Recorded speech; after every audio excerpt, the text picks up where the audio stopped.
ਰੱਬ ਬੰਦੇ ਦੀ ਜ਼ਾਤ ਇੱਕੋ, ਜਿਵੇਂ ਵਿੱਚ ਕੱਪੜੇ ਦੇ ਰੂਹ। कपड़े दे विच रूह है लुकिया, ते विच बंदे दे तू। जिस्म के अंदर रूह छुपी हुई है, जिसकी वजह से जिस्म जिंदा रहता है।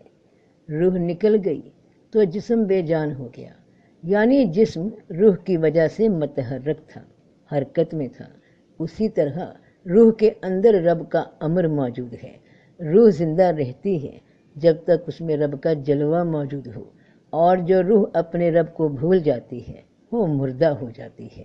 किसी शय का किसी शय के अंदर मौजूद होना उसका जिक्र है। जिस्म जिक्र कर रहा है एमाल के ज़रिए। अमल वकूफ़ पजीर हो रहे हैं क्योंकि जिस्म ज़िंदा है। जिस्म ज़िंदा इसलिए है क्योंकि रूह मौजूद है, यानी जिस्म के सारे निज़ाम का दारो मदार रूह पर है, और रूह का सारा दारो मदार रब पर है। और रूह ख्याल है, सोच है। नेक या बद सोच रूह को मतहरक रखे हुए है। गोया सोच रूह के ऐमाल हैं, और इंसान सिर्फ सोच है, बाकी हड्डियाँ और गोश्त है। किसी भी शय के जायके को महसूस तब किया जाता है जब उसके बातिन से उसे चखा जाए। मिसाल के तौर पे आप कोई फल खाना चाहें तो उसका जिस्म यानी उसके छिलके उतार देते हैं, तो ही उसके अंदर जो जायका होता है उसे चख पाते हैं, जो उसकी रूह होती है। बाज़ फल अंदर से कड़वे निकलते हैं, लेकिन पता तब ही चलता है जब उनकी मादी परत उतर जाए। जायके का महसूस करना, वो कैफियत कि वो मीठा है या कड़वा, वो फल की रूह है। ज़रा गौर करना कि तुम्हें कोई भी इल्म कैसे पहुँचता है, चाहे दुनियावी हो या रूहानी, अल्फाज के ज़रिए पहुँचता है। इंजीनियर बनना है तो इंजीनियरिंग की किताबें लाना होंगी। उस किताब में जो अल्फाज हैं वो इंजीनियरिंग से ही मुतल्लिक होंगे। और अगर रूह का इल्म हासिल करना है तो कलाम भी रूह का होना चाहिए, यानी कलाम अल्लाह। अब आइए एक बारीक और लतीफ़ नुक्ते की जानिब कि रब का कलाम किताब की शक्ल में हमारे पास मौजूद है। कलाम की मादी शक्ल वो ज़ाहरी किताब है जिसे हम आँखों से देख सकते हैं, हाथों से छू सकते हैं। उस कलाम के अल्फाज उसकी रूह हैं, और रूह में मौजूद तासीर रब का फैज़ है, उसका अमर है, कुन फयाकुन है। ज़ात की सिफ़ात से सब कुछ पैदा होने लगता है। हम सब जानते हैं कि हर इंसान के अंदर, हमारे अंदर हमारी रूह मौजूद है, मगर नज़र नहीं आती। रूह के अंदर रब मौजूद है, मगर हम उसे बाहर तलाश करते हैं और वो नज़र नहीं आता।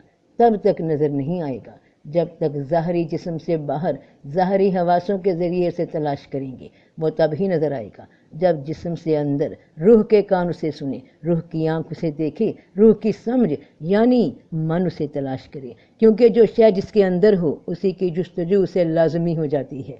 मोहब्बत इंसान के अंदर मौजूद है, और मोहब्बत की तलाश की जुस्तजू उसे कभी इश्क मजाजी की तरफ ले जाती है तो कभी दुनियावी मादी अशिया की तरफ।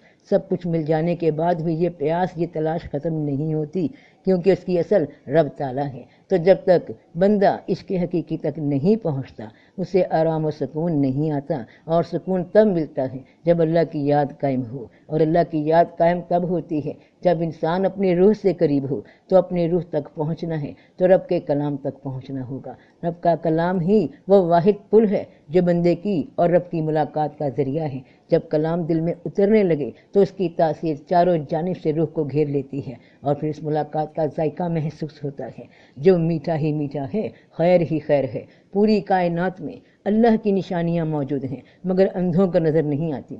इसी तरह जिस्म में उसकी निशानी ये रूह है जिसे दिल के अंधे नहीं देख पाते, क्योंकि वह छिलके तक ही महदूद हैं, जिस्म तक ही राज़ी हैं। ज़िंदगी का असल जायका तो अभी पा ही नहीं सके। ये जायका तभी पा सकेंगे जब कलाम अल्लाह के साथ ताल्लुक़ जुड़ गया। इंसान किसी महफिल में आने जाने लगे तो उसके रख रखाव, बातचीत और आदात में उस महफिल की झलक और वहाँ मौजूद लोगों का किरदार नज़र आने लगता है। اس کے عمل سے نظر آنے لگتا ہے کہ انسان آج کل کس صحبت سے وابستہ ہے۔ تو جس محفل میں رب کلام خود کر رہا ہے اس محفل کا اثر دل پہ پڑتا ہے۔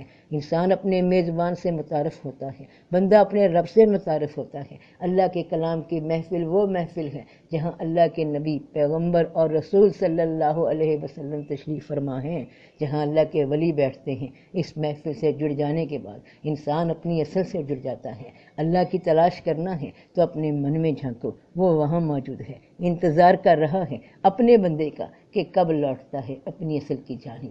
تو سب کا بھلا، سب کی خیر، جیتے رہو بہن بھائیوں، بیٹے بیٹیوں، فی امان اللہ۔